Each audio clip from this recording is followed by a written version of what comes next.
የነዳጅ እጥረት ያስከተለው ቀውስና ኢትዮጵያ ልትከተለው የሚገባ ዘላቂ ስልት። ሰላም ጤና ይስጥልን አድማጭ ተመልካቾቻችን፣ የዛሬው ወቅታዊ መረጃችን የሚሆነው አነጋጋሪ ስለሆነው የነዳጅ እጥረት እያስከተለ ስላለው ዓለም አቀፍ ቀውስ ሰፋ ያለ ትንታኔ ይዘን ቀርበናል። እስከ ፍጻሜያችን አብራችሁን እንድትሆኑ በአክብሮት እንጠይቃለን።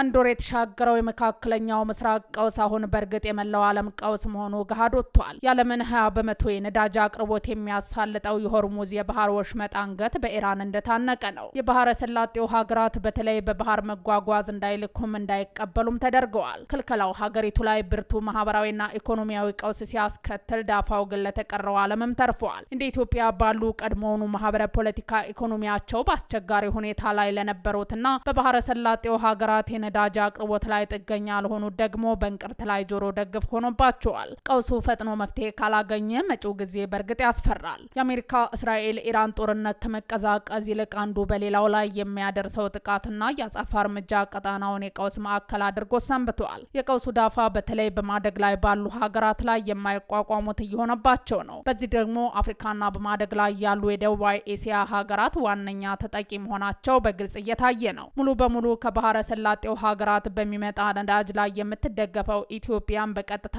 የዚህ ቀውስ ቀጥተኛ ሰለባ ሆናለች። በእርግጥ ነው የመካከለኛው ቀውስ ዳፋ ዓለም አቀፍ ቢሆንም የመቋቋም አቅሙ ግን በፍጹም አንድ ሊሆን አይችልም። ለዚህ ነው በተለይ በአፍሪካውያኑ ታዳጊ ሀገራት ላይ መበርታቱ እየታየ ያለው። በብዙ መስፈርቶች ከአፍሪካ ሀገራት በተሻለ ደረጃ ላይ የምትገኘው ግብጽ ቀውሱ ዓመቱን ካወረደባቸው ሀገራት አንዷ ሆናለች። ግብጽ ምንም እንኳን የተወሰነ የነዳጅ ምርት ቢኖራትም ለኤሌክትሪክ ኃይል ማመንጫዎቿና ለኢንዱስትሪዎቿ የምትጠቀመው የተፈጥሮ ጋዝና የድፍድፍ ዘይት አቅርቦት በመስተጓጎሉ ከፍተኛ ፈተና ውስጥ መውደቋን መረጃዎች ያመለክታሉ። ይህንኑ ተከትሎ የሀገሪቱ መንግስት ኤሌክትሪክ አጠቃቀምን ለመቀነስ የጭነት መፈራረቅ ተግባራዊ ተደርጓል። ይህም በታላላቅ ከተሞችና በፋብሪካዎች ላይ የስራ ሰዓት እንዲቀነስ ማድረጉን የተሰማው። በተጨማሪም የግብጽ መንግስት ለነዳጅ የሚያደርገው ድጎማ ለማንሳት በመገደዱ የህዝብ መጓጓዣና የምግብ ዋጋ በከፍተኛ ሁኔታ ጨምሯል። ይህም በዝቅተኛው የህብረተሰብ ክፍል ላይ ጫና መፍጠሩ ነው የተመለከተው። ግብጽ ቤንባን የተባለው በዓለም ትልቁን የፀሐይ ኃይል ማመንጫ በመጠቀም የነዳጅ ጥገኝነትን ለመቀነስ እየጣረች መሆኑ ተገልጿል። ሌሎች የአፍሪካ ሀገራትም ወደ ንጹህ ኃይል ሽግግር ለማድረግ ጥረት ከፍ ብለው እየታዩ ነው።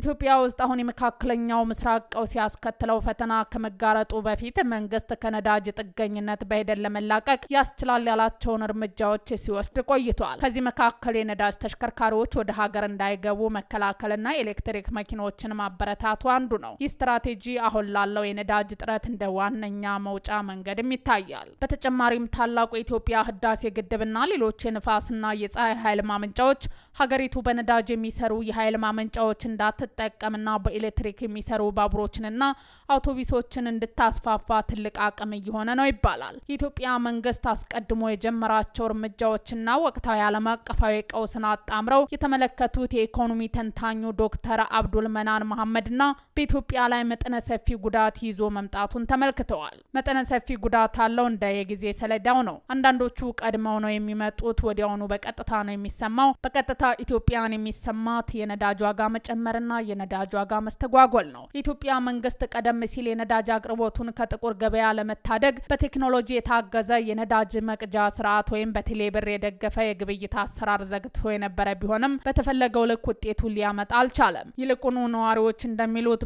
በባለስልጣናትና ነጋዴዎች የተቀናጀ ህገወጥ ለጥቁር ገበያ መደላደሉ ፈጠሩ እንጂ አንድ ወር የተሻገረው የመካከለኛው ምስራቅ ቀውስ አሁን በእርግጥ የመላው ዓለም ቀውስ መሆኑ ገሃድ ወጥቷል። አሜሪካና እስራኤል ከኢራን የሚያካሂዱት ጦርነት በሚቆምበት ሁኔታ ላይ ለመወያየት የቀጣናው ቁልፍ ሀገራት ከፍተኛ ዲፕሎማቶች ፓኪስታን ውስጥ መሰብሰብ መጀመራቸው ተሰምተዋል። ተፋላሚዎች ያልተገኙበት ውይይት ምን ያህል ውጤታማ ይሆናል የሚለው አነጋጋሪ ነው። አሜሪካ ወደ ኢራን እግረኛ ጦር ልታዘምት ትችላለች የሚለው አዝማሚያ እያየለ በመጣበት በዚህ ጊዜ በኢራን እንደሚደገፍ የሚነገርለት የየመኑ የሁቲ አማጺ ቡድን ጦርነት ከተጀመረ ወዲህ ባለፈው ቅዳሜ ለመጀመሪያ ጊዜ በእስራኤል ላይ ጥቃት ጥቃት ፈጽሟል። ቡድኑ የቀይ ባህር የባቢኤል መንደብን ሊዘጋ እንደሚችል ማስጠንቀቂያ ተሰጥቷል። ይህ ደግሞ የመካከለኛው ምስራቅ ቀውስ ከድጡ ወደ ማጡ መውሰዱ አይቀር ይመስሏል። የቡድኑ ጥቃት ከተሰማ በኋላ እንኳ የድፍድፍ ነዳጅ ዋጋ $115 መግባቱ ተሰምቷል። አሁን ጥያቄው ጦርነቱ ከሩሲያ ዩክሬን ጦርነት የወሰደውን ያህል ጊዜ ቢወስድ እንደ ኢትዮጵያ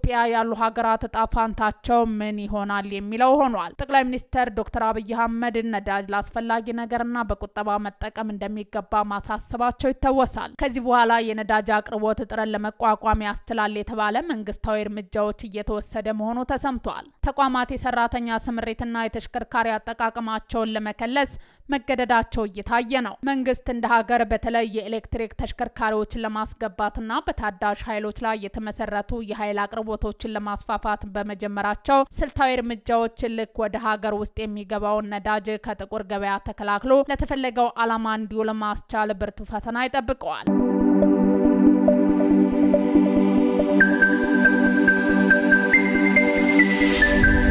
የኢኮኖሚ ባለሙያ ዶክተር አብዱል መናን መሐመድ እንደሚሉት መንግስት ጊዜያዊና ዘላቂ መፍትሄዎችን ለመፈለግ በቅድሚያ መንግስት ከራሱ አሁን ከተፈጠረው ቀውስ ትምህርት መውሰድ አለበት ይላሉ። ከዚሁ ቀውስ አንደኛ መማር አለበት። እንደዚህ አይነት ነገሮች ወደፊት ቢከሰቱ ምንድነው የምናደርገው ብሎ ማሰብ አለበት።